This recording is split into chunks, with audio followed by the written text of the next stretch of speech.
Hashtag the dark truth behind Auschwitz they never told you. January 27th, 1945. Eastern Poland. 3:00 p.m. The snow fell in silence over the barbed wire, each flake landing softly on frozen ground that had absorbed too much.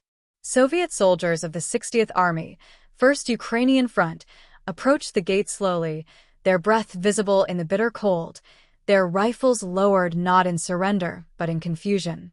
The wind carried something they could not name, not the smell of gunpowder they had grown accustomed to, not the acrid smoke of burning villages, but something older, something that seemed to rise from the earth itself. Leather boots crunched through ice. A corporal named Ivan Martinushkin would later write in his diary that he felt his hand shaking, though whether from cold or premonition, he could not say. The gates stood open. No guards fired. No dogs barked. Only the wind moved through the wooden barracks, and in that wind, the soldiers heard what sounded like breathing, shallow, rhythmic, impossibly fragile. They entered slowly, these liberators who had seen Stalingrad and Kursk, who had walked through the ruins of Minsk and witnessed the scorched villages of Belorussia. They believed themselves hardened. They believed they had seen the worst that war could sculpt from human clay. But nothing, no battlefield, no siege, no mass grave uncovered in liberation, had prepared them for what waited beyond the wire. In the first barack, a Soviet lieutenant named Grigory Elisavetsky pushed open a wooden door and found them, figures that seemed less than human, more than ghosts. Skeletal frames wrapped in striped cloth, eyes enormous in shrunken faces, staring without expression. Some tried to stand. Most could not. One man reached out a hand, and the lieutenant saw that the fingers were little more than bone wrapped in parchment skin. He would testify later that he wept, not from sadness but from a kind of horror that bypassed emotion entirely and struck directly at something deeper, some fundamental understanding of what human beings could become, what they could do, what they could endure. This was Auschwitz. But Auschwitz was not what the world would come to believe. It was something both more complex and more terrible. The history we inherit is often simpler than the truth. We speak of Auschwitz as a singular horror, a death camp, the ultimate symbol of Nazi genocide. We say the name and images rise automatically. Gas chambers, crematoriums, the gate with its iron lie, Arbeit mocked free star. Work sets you free. We have built museums, memorials, films, and curricula around this place. We have taught generations that Auschwitz was the embodiment of industrial murder, the final solution made mechanical. All of this is true, but it is not complete. What they never told you, what the survivors themselves struggled to articulate, what even the liberators could barely comprehend, was that Auschwitz was not one thing. It was a universe unto itself, a world operating by laws that inverted everything human civilization claimed to believe. It was not merely a place where people died. It was a place where the very categories of life and death became unstable, where identity dissolved, where the boundary between victim and survivor, between human and non-human, became a matter of chance, disease, and the arbitrary cruelty of a system designed not just to kill but to erase. The camp complex sprawled across 25 square miles. Auschwitz I, the original camp, established in May 1940 in the Polish town of Auschwitz, built initially to house Polish political prisoners. Auschwitz II-Birkenau, constructed in 1941, designed explicitly for mass extermination, the gas chambers, the selection ramps, the crematoriums that would become synonymous with the Holocaust. Auschwitz, 3 monoliths and 45 subcamps, feeding slave labor into the German war machine, where prisoners manufactured synthetic rubber for IG Farben, where they built weapons and infrastructure while starving to death. Between 1940 and 1945, at least 1.3 million people were deported to Auschwitz. Of these, 1.1 million died. 90% were Jews. But there were also Poles, Soviet prisoners of war, Roma, political dissidents, homosexuals, Jehovah's Witnesses, the so-called asocials and incurables, all categories of existence that the Nazi state had deemed incompatible with its vision of racial purity. These are numbers. They orient us, but they do not tell the truth. The truth begins earlier, in the minds of men who believed themselves rational. Heinrich Himmler, Reichsführer of the SS, visited Auschwitz in March 1941, inspecting the facilities with the precision of an accountant evaluating inventory. Rudolf Höss, the camp commandant, accompanied him, eager to demonstrate efficiency. Himmler was pleased. He ordered the camp expanded. He envisioned a model settlement, a place where German agriculture and industry could flourish in the conquered East, built on the labor of subhumans who would work until they could work no more and then be disposed of efficiently. This was the logic, not sadism for its own sake, but sadism rationalized, industrialized, incorporated into spreadsheets and construction plans. The gas chambers were designed by architects. The crematoriums were engineered to maximize throughput. The whole apparatus was a triumph of modernity turned toward annihilation. What the architects did not design, what no blueprint could capture, was the lived reality within the wire. The truth of Auschwitz was not in its structures but in its atmosphere, in the daily mechanisms by which human beings were transformed into something the Nazis could kill without guilt. This transformation was methodical. It began the moment the trains arrived. Picture it, a cattle car, sealed, packed with 80 or 100 bodies, no water, no sanitation, no light. The journey from Hungary might take 3 days. From Greece, 5. People stood because there was no room to sit.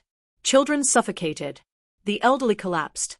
When the doors finally opened at the Birkenau ramp, the first breath of air came mixed with shouts in German, the barking of dogs, the glare of floodlights even in daylight. SS officers stood in immaculate uniforms, hands behind their backs, selecting with a glance, right, left, right, left. Those sent to the right might live, at least for a while. Those sent to the left walked directly to the gas chambers, though they did not know it. They were told they were going to shower. They were told to remember where they hung their clothes so they could retrieve them after. Some prisoners, the Sonderkommando*, were forced to assist, to usher the condemned into the chamber, to calm them, to lie to them. Afterward, these same prisoners would drag the bodies out, search them for hidden valuables, pull gold teeth from mouths, cut hair to be used in the manufacture of cloth, and then load the corpses into the crematorium ovens. The Sonderkommando* lived in isolated barracks. They were fed better than other prisoners because the work was so terrible. They were also regularly killed and replaced so that no witnesses would survive. This was the first layer of truth, that Auschwitz required collaboration, that it turned victims into perpetrators, that it constructed a moral labyrinth from which there was no exit that did not leave scars. Those who survived the selection entered another world. Heads shaved. Clothes taken. Bodies disinfected with chemicals that burned the skin. A number tattooed onto the left forearm. Names erased. Primo Levi, the Italian chemist and writer who survived Auschwitz and spent the rest of his life trying to explain it, wrote that the camp's first lesson was the erasure of individuality. You were not a person. You were a number. You were a unit of labor, valued only for what you could produce before you collapsed. The barracks were wooden or brick structures designed to house perhaps 200 people but crammed with 1,000. Bunks were stacked 3 high, with 6 or 7 prisoners sharing each plank. There were no mattresses, only thin blankets crawling with lice. The lice carried typhus. Typhus killed thousands. The food was starvation dressed as sustenance. Morning, a cup of something called coffee, though it was mostly water boiled with acorns or herbs. Midday, a liter of soup made from rotted vegetables, sometimes with a few grams of meat, horse, rat. It did not matter. Evening, 300 grams of bread, sawdust mixed with flour, and occasionally a sliver of margarine or a spoonful of jam. This was approximately 1,300 calories per day. Prisoners performed hard labor for 12 hours or more. The body, deprived of protein and fat, began to consume itself. Muscles withered. Organs shrank. The mind grew foggy. Survivors called this state Muselman*, the walking dead, prisoners so depleted they had lost the will to live, who moved through the camp like shadows, who would die within days unless some miracle intervened. No miracle intervened. And yet, even here, the truth fractured into complexity. Because some prisoners survived. Some found ways to endure that defied every biological and psychological prediction. The dark truth they never told you is that survival in Auschwitz was not random, but neither was it fair. It was a lottery rigged by forces both visible and invisible. Position mattered. If you were assigned to an indoor work detail, you had a better chance than those who labored outside in winter. If you had a skill, if you were a doctor, a mechanic, a translator, you might be kept alive because you were useful. If you were young and strong, you survived the selections longer. If you were old, sick, pregnant, or a child, you were murdered almost immediately. In 1944, when the Hungarian Jews arrived, nearly 500,000 in a matter of weeks, the gas chambers operated 24 hours a day. The crematoriums could not keep up. Bodies were burned in open pits. The sky above Birkenau glowed orange at night. But there was another factor, one that survivors spoke of rarely and always with unease. Luck, yes, but also the willingness to abandon certain moral reflexes. Primo Levi wrote of the gray zone, the space between victim and perpetrator, where prisoners took on roles, capos, foremen, clerks, that granted them marginal power and better conditions in exchange for enforcing the camp's rules on their fellow inmates. Some capos were brutal, beating prisoners to curry favor with the SS. Others were lenient, trying to help when they could. But all existed in the gray zone, complicit by necessity, their survival purchased at a cost that could never be fully calculated. This is uncomfortable. We prefer our narratives clean. Innocents and monsters, victims and perpetrators. Auschwitz destroys that binary. It shows us that atrocity does not merely divide the world into good and evil, but creates conditions under which good and evil lose their clarity, where survival itself becomes a moral question with no right answer. The SS who ran Auschwitz did not see themselves as evil. This is the most disturbing truth of all. Rudolf Haas, commandant from 1940 to 1943, oversaw the murder of more than 1 million people. After the war, awaiting execution, he wrote his memoirs. He described his work with clinical detachment. He had been given a task to eliminate the enemies of the Reich. He had performed that task efficiently. He complained not about the killing, but about the logistical challenges, the capacity of the crematoriums, the difficulty of disposing of so many bodies, the stress on his staff. He mentioned that he sometimes felt pity, particularly when he saw children being led to the gas chambers, but that he suppressed these feelings because they interfered with his duty. He believed himself a good Nazi, a loyal servant of the state, a man who did what history required of him. This was the ideological architecture of Auschwitz, a belief system so totalizing that it could reframe mass murder as necessity, that could take ordinary men, bureaucrats, engineers, administrators, and transform them into the operators of death. Many SS guards at Auschwitz were not sadists. Some were cruel, yes, but others were simply men doing a job, going home to their families in the nearby town, playing with their children, listening to music, living lives of mundane normalcy, even as they participated in genocide. Hannah Arendt, writing about Adolf Eichmann's trial, coined the phrase the banality of evil. Auschwitz was the ultimate expression of that banality. Horror industrialized, murder bureaucratized, atrocity made routine. And yet, and this is the paradox that defines Auschwitz, even in this place designed to erase humanity, humanity persisted. Prisoners formed bonds. They shared bread when sharing meant their own starvation. They told stories, recited poems, held clandestine religious services. In October 1944, members of the Sonderkommando, knowing they would soon be killed to eliminate witnesses, staged an uprising. They blew up crematorium for using explosives smuggled from a munitions factory by Jewish women prisoners. The revolt was crushed. All participants were killed. But they had resisted. They had chosen to die on their own terms. There were others. Witold Pilecki, a Polish resistance fighter, voluntarily infiltrated Auschwitz in 1940 to gather intelligence and organize resistance. He endured the camp for 2.5 years before escaping in 1943 and writing a report that detailed the mass murder. His report reached the Allies. They did not act on it. Pilecki was later executed by the Polish Communist government in 1948, accused of being a Western spy. Maximilian Kolbe, a Franciscan friar, volunteered to take the place of a stranger condemned to death by starvation in Auschwitz I. He died after 2 weeks, singing hymns to comfort his fellow condemned. The man he saved, Franciszek Gajanicek, survived the war and lived to be 93. These stories circulate now as evidence of the resilience of the human spirit. They are true. They are also incomplete.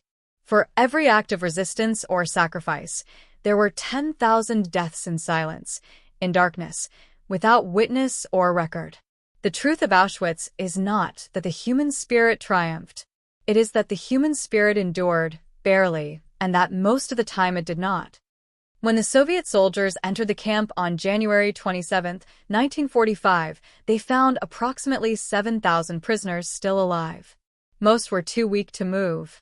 The SS had abandoned the camp days earlier, forcing roughly 60,000 prisoners on death marches westward, trying to evacuate the evidence before the Red Army arrived. 15,000 died on those marches, shot if they could not keep pace, left to freeze in ditches. Those who remained at Auschwitz were the ones deemed too sick, too weak, too close to death to bother killing. The Soviets found warehouses full of plundered goods, 836,255 women's coats and dresses, hundreds of thousands of men's suits, 7 tons of human hair packed in bags, thousands of eyeglasses, prosthetic limbs, children's shoes sorted by size. The banality again, theft organized with Germanic precision, the belongings of the dead catalogued and shipped back to the Reich to support the war effort. The liberators tried to help. They brought food, bread, canned meat, soup, and watched in horror as prisoners, their digestive systems destroyed by starvation, ate and then died from the shock. Doctors arrived, but there were too few and the diseases typhus, dysentery, tuberculosis were too advanced. Hundreds more died in the weeks after liberation, their bodies finally surrendering now that survival no longer required impossible endurance. The world learned of Auschwitz slowly, reluctantly. Reports had circulated during the war. The Pilecki Report, the Verbowetzler Report, written in 1944 by 2 escapees who provided detailed descriptions of the gas chambers and crematoriums.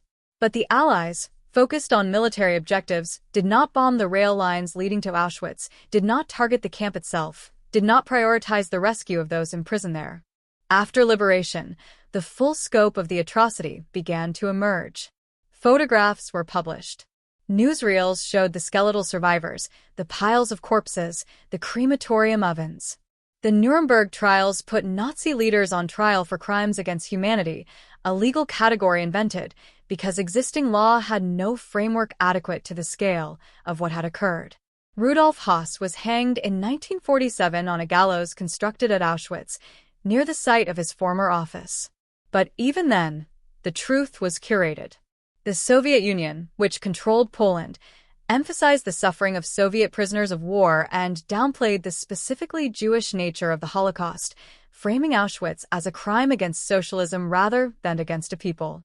In the West, the focus was on the liberation narrative, on the heroism of the Allies, on the triumph of freedom over tyranny. The survivors themselves, those who lived, were often silent. They returned to a world that did not want to hear, that could not comprehend, that preferred to move forward rather than dwell on the unbearable past. Many survivors never spoke of their experiences. They buried the memories, built new lives, tried to forget. But Auschwitz does not allow forgetting. Primo Levi, who survived Auschwitz and became one of its most profound witnesses, wrote that the true crime of the camp was not merely the killing but the attempt to erase. The Nazis did not just want to murder Jews, Roma, and others deemed undesirable. They wanted to obliterate them so completely that no trace would remain, so that history would record their disappearance as a natural event, an evolutionary correction. The gas chambers were designed to be efficient and invisible. The bodies were burned to ash. The ash was dumped in rivers or used as fertilizer. The stolen belongings were redistributed. The names were erased. The intent was not just genocide but ontological annihilation, the removal of a people from existence so total that even memory would be extinguished. This is the dark truth they never told you, that Auschwitz was not an aberration, not a rupture in the fabric of civilization, but a logical extension of ideologies that Europe had nurtured for centuries. Antisemitism did not begin with Hitler. It was woven into European culture, into Christian theology, into Enlightenment philosophy that categorized human beings into hierarchies of worth. The Nazis industrialized hatred, but they did not invent it. Auschwitz was the end point of a trajectory that began long before the first prisoner arrived, a trajectory built on the belief that some lives matter less than others, that some people are expendable, that efficiency and order can justify any atrocity. And this trajectory did not end in 1945. The methods have changed, the scale has varied, but the logic persists. Cambodia, Rwanda, Bosnia, Darfur, the list of genocides after Auschwitz is long. Each time, the world says never again. Each time, it happens again. Because the truth of Auschwitz is not that it was unique. It is that it was possible. And what is possible once can be possible again. There is an object that recurs in survivor testimony, the soup bowl. Metal or ceramic, dented, sometimes cracked, it was the single possession most prisoners had. The bowl was life. Lose it and you could not eat. Have it stolen and you starved. Prisoners clung to their bowls even in death. When the Soviets entered Auschwitz, they found corpses still clutching empty bowls, fingers curled around the rim as if even in the final moment, the reflex to survive had not released. The bowl is the symbol of Auschwitz, not the gas chambers, not the crematoriums, but this small, humble object that represented the absolute minimum required to sustain life, and the absolute maximum the camp allowed. It is a symbol of deprivation, yes, but also of endurance. Because the prisoners who held those bowls, who licked them clean, who guarded them jealously, were asserting something fundamental. That they were still alive, still human, still capable of need and desire and the small acts of self-preservation that constitute existence. In the museum at Auschwitz today, there is a room filled with these bowls, thousands of them, arranged in rows behind glass. Visitors walk through in silence. The bowls say nothing. They simply exist, evidence of lives that were lived, that mattered, that ended in this place. The dark truth is that most of those lives are forgotten. The names attached to the bowls are lost. The stories are gone. What remains is the object, mute and patient, waiting for someone to remember, someone to bear witness, someone to say, this happened, and it must not be forgotten. The dark truth behind Auschwitz they never told you is this: it was not the work of madmen. It was the work of a civilization that lost its way, that subordinated humanity to ideology, that valued order over compassion, efficiency over morality. And that civilization was not alien. It was us. It was Europe. It was modernity. It was the culmination of centuries of thought and culture and progress twisted toward annihilation. And the final truth, the one that haunts every survivor's testimony, every historical account, every memorial and museum, that it could happen again. Not in the same way, perhaps, but in some form, some iteration, because the conditions that produced Auschwitz, hatred, indifference, the dehumanization of the other, have not been eradicated. They persist, mutate, find new expressions. And so the task of remembering is not passive. It is active, urgent, necessary. It is the work of every generation to look at Auschwitz and say, this happened, this must not happen again, and I will do what I must to prevent it. The snow falls. The wind moves through the barracks. The soup bowls sit behind glass, silent witnesses to lives that were lived and lost. And we, the living, carry the responsibility of memory, the burden of bearing witness, the obligation to ensure that the dark truth of Auschwitz, all of it, not just the parts we are comfortable confronting, is told, understood, and never forgotten. Because forgetting is not an option. Forgetting is complicity. And complicity, in the end, is what made Auschwitz possible.